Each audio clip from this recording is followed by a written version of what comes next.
Si mama eh. Naku, nasingitan.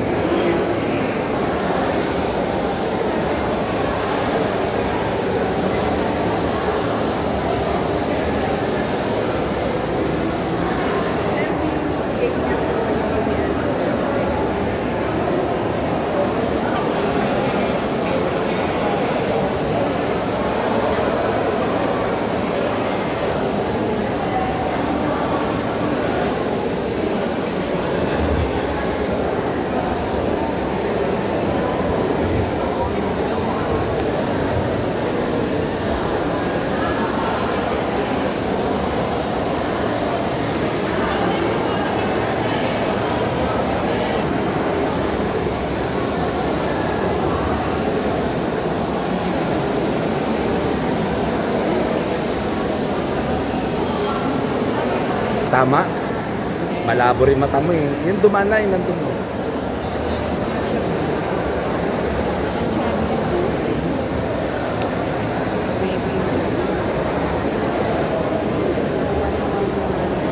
Oh.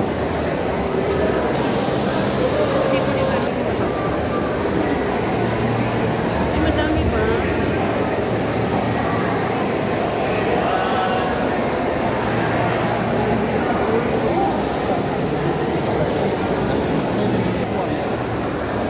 Lolo, good morning po.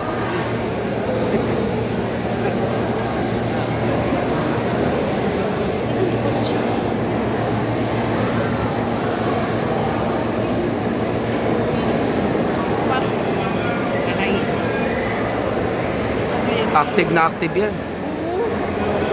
Gumagawa talaga sa mga barangay. Oh. Nalaman niyo yung mga tao.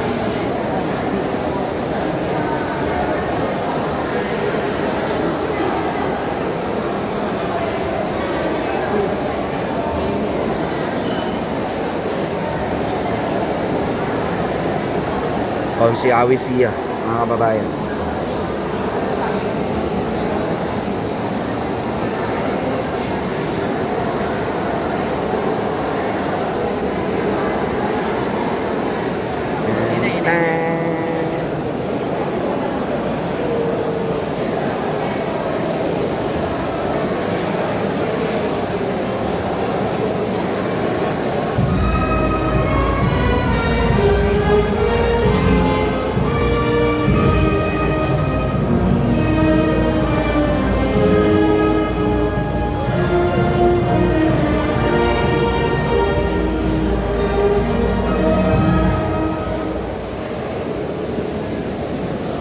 Isang alaala para sa mga kawani ng God and Blessed Bonifacio Medical Center na pangunahan ang lingguhang pagtataas ng patawad para sa umagang ito. Magandang umaga sa lahat. Ang ating maikling programa ay pasisimula ng pag-awit ng lumang hiniran sa pangunguna ng God of Siparan. Kasunod nito ay maikling panalangin mula kay Binibining Teresita de Belen Garcia. Panunumpa ang katapatan ng patawad sa pangunguna ni Binibining Vanessa Antore. Nasusundan naman ng awit ng Manila na muling pangungunahan ng God of Siparan. Panunumpa ng Lingkod Bayan sa pangunguna ni Binibining Rizal Vega. Panunumpa sa Bagong Pilipinas na pangungunahan ni Binibining Jerry Marie Garcia. pag-awit sa bagong Pilipinas Hymn sa pamumuno ng Gathang si Coral, pagbungad ng pananalita mula sa aming OIC Hospital Director, at matatapos sa lingguhang mensahe mula sa ating punong lungsod.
Tayo po ay manalangin sa ngalan ng Ama, ng Anak at ng Espiritu Santo.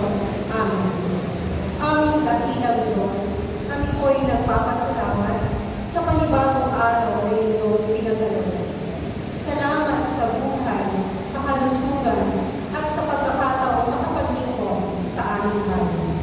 Basbasan mo po ang aming mga gawain, nawa ang bawat hakbang, desisyon, at serbisyo ay maging tapat, makatarungan, at makatao. Pagkaisahin mo po ang aming hangaring mapabuti ang buhay ng aming mga kababayan, lalo higit sa aming kapwa Manileño. Gawin niyo pong instrumento ng pagpapala ng kagalingan, kapanatagan sa mga nalilitang karamdaman ng mga taong dumudulong sa ospital ng Andres Bonifacio Medical Center. Gabayan po ninyo ang aming mga pinuno sa pangunguna ng aming punong lungsod, Honorable Francisco Escobareno M. Dumagoso, at puspusin kami ng malasakit, sipag at integridad. Sa pagtaas ng ating watawat, naway maitaas din namin ang dangal ng lungsod ng Maynila sa bawat araw ng aming paglilingkod. Ito ang aming samo at dalangin o makapangyarihang Diyos. Amen. Sa ngalan ng Ama, ng Anak at ng Espiritu Santo. Amen. Ganun ba ang katatagan sa mga Pilipinas? Ako ay Pilipino. Buong natatatang ng sumpa sa pagkawal ng Pilipinas at sa pagsasampay ng sinasabisa ng may laman, katarungan at kalayaan na pinakitilos ng sambayan ng Diyos, mga kapansan, makatao at kapansan.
Itaas natin ang ating kanang kamay para sa panunumpan ng lingkod bayan.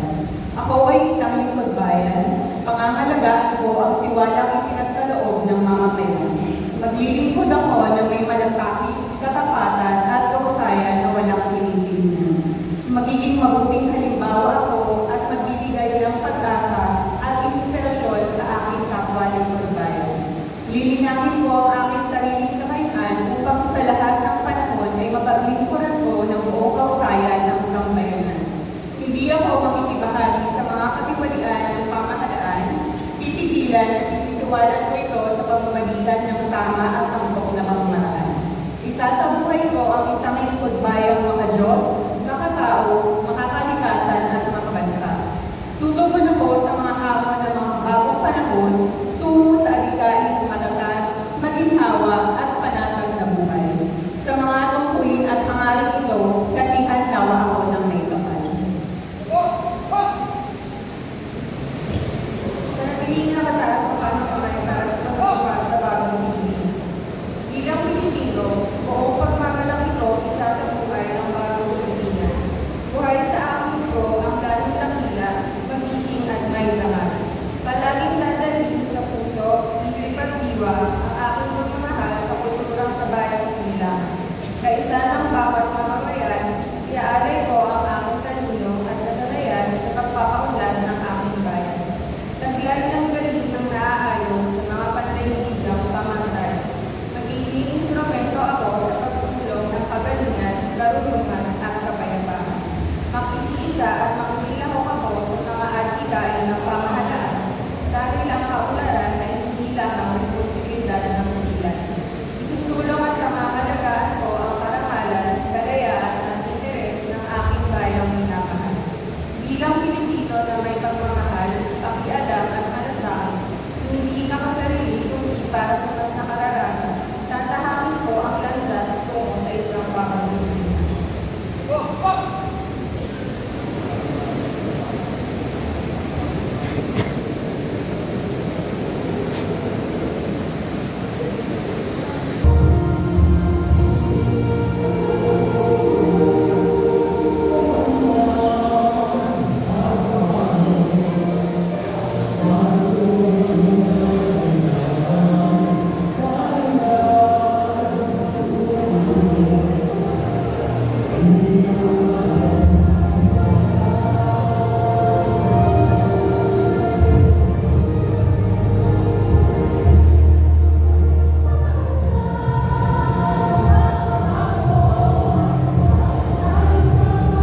Sa punto po ito, aking inaanyayahan ang OIC Hospital Director at Andres Bonifacio Medical Center, Dr. Janet Luna.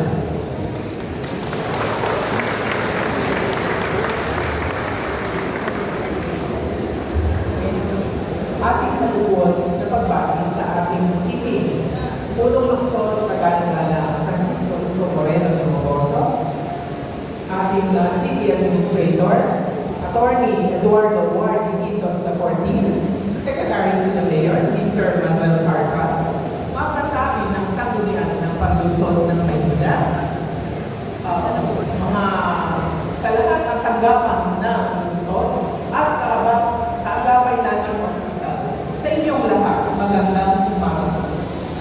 Isang malaking karangalan na ipakilala muli ang ating hospital. Ang Andres Bonifacio ay naitatag sa bisa na Ordinansa bilang 7947 noong 1998. Sa loob ng 28 taon, patuloy na naglilingkod sa Distrito 1 at sa kapamamayan ng lungsod ng Maynila.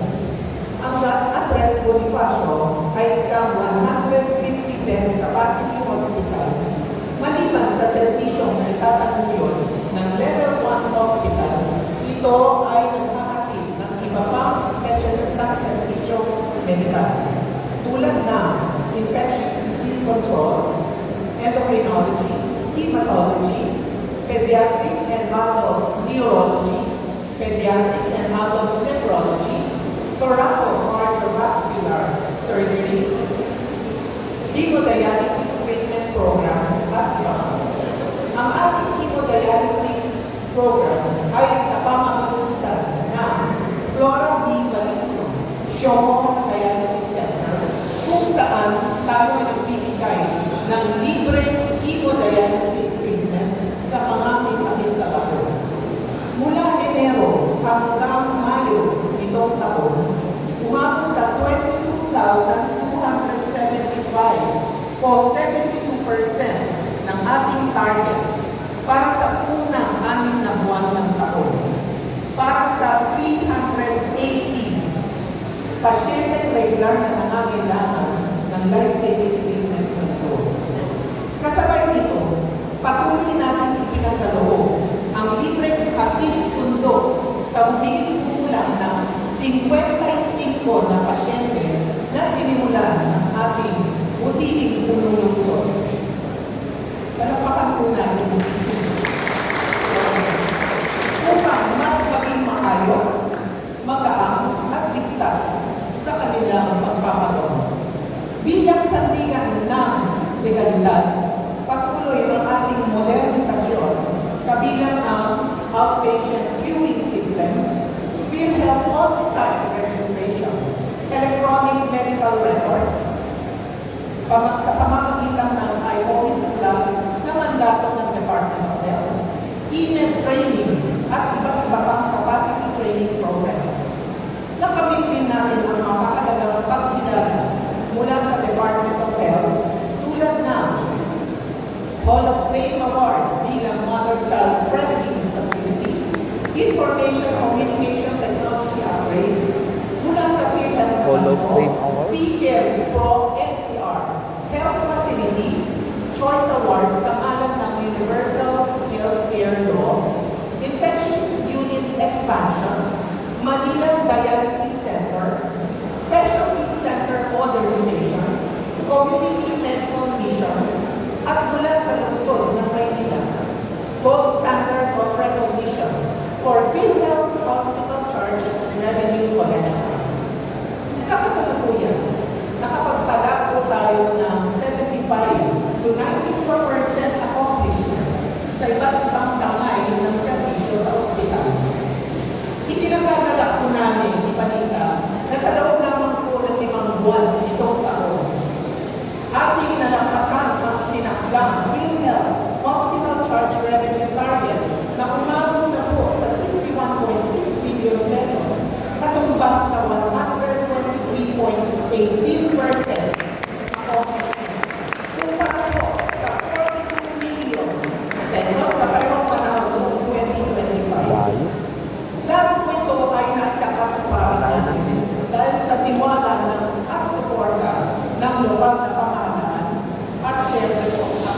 dedikasyon magmula sa ating doctors, nurses, healthcare at non-healthcare personnel ng hospital.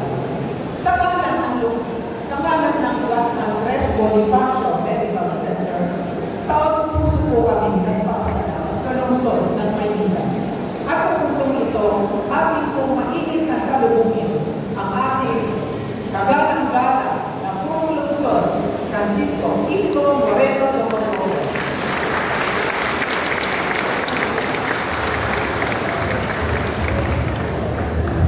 Thank you, Director. Palapakan natin si Director at sa buong mga kasama.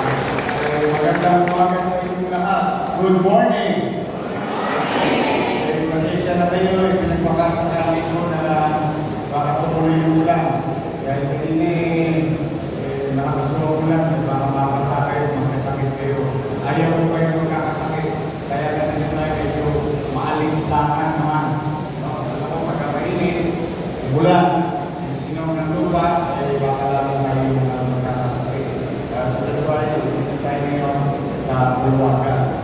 But anyway, natutuwa ko sapagkat patuloy at unti-unti at hindi gigigil ang inyong pamahalang lungsod na pagbutihin, palakasin at maging mainam ang serbisyo ng ating mga medical facilities. That includes equipment and modernization of their spaces. Today, as we have committed with the people of Manila to shut down Hospital ng Manila Emergency Room for 1 week, which is today supposed to be, after May 24. I'm happy to share to you that in an hour or two, I will be visiting Hospital ng Manila to dedicate the newly rehabilitated Hospital ng Manila Emergency Room. It was done on time, as like what Sampalo, Hospital ng Sampalo. Total ngayon, ang host natin, Juan Andres, baka naman kayo nasa mundo. You never know. Basta February, we wanted to keep our medical and non-medical frontliners in our health facility to have a conducive, healthy, working place. Adapting to existing new technologies to keep them safe and their patient. So, kaya po natin kayo, health center, hospital, and other medical equipment which we just approved last month of the release of additional 200 million pesos of different medical equipments that will be provided to our medical institution. So sa mga taga-Maynila, ay patuloy tayong mamumuhuna na palakasin yung ating mga healthcare institution.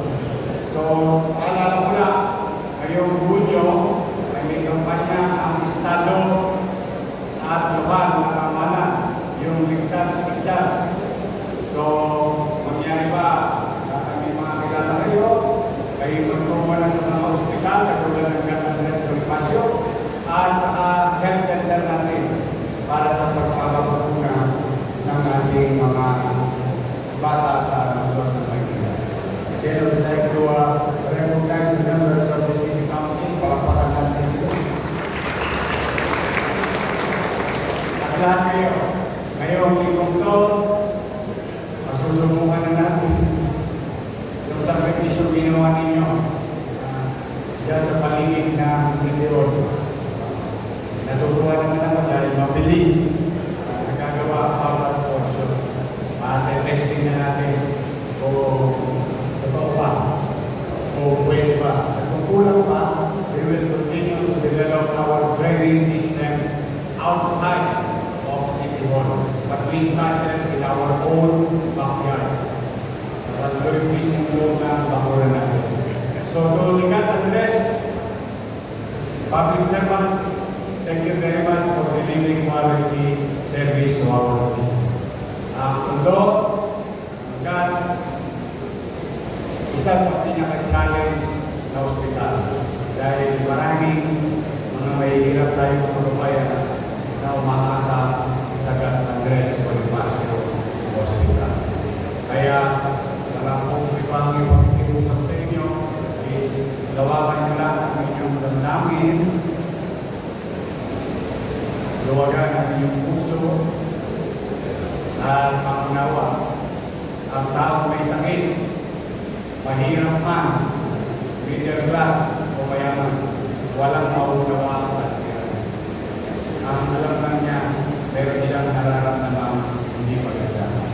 Kaya yung pakikitungo, minsan, nakagagawin na kagad yun. Kapag nakikita nila na tunay ang ating pagmamalasakit at paglilingkod sa kanya. Please always smile. Show your beautiful teeth, your analyzing eyes. When you see a patient, that you're trying to do here is really understand and accommodate them accordingly.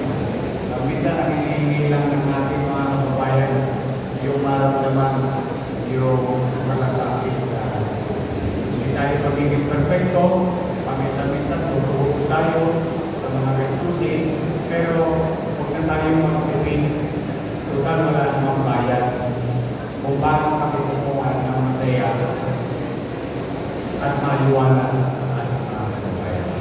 So please, sa inyong lahat, sa another week, another challenge, but together, we can face it ng alpas din tayo sa ating mga nagsubok sa buhay. Malapit na. Malapit na. 23 days na lang. Muli natin nalalahanin ang pagkakatatag ng Manila. ating minamahal na lungsod ng Maynila, Kapitolyo ng Bansa. Let the city of Manila be and continue with the people of hope of real public service and be the window of opportunity for others and the people of Manila. So, magandang araw. I love you. Mag-iingat kayo. Kayo magkasakit. Alagaan niyo yung sarili. At gabayan naman kayo ng pagkakataon. Maraming salamat. Manila! Good morning, Ma'am Tony.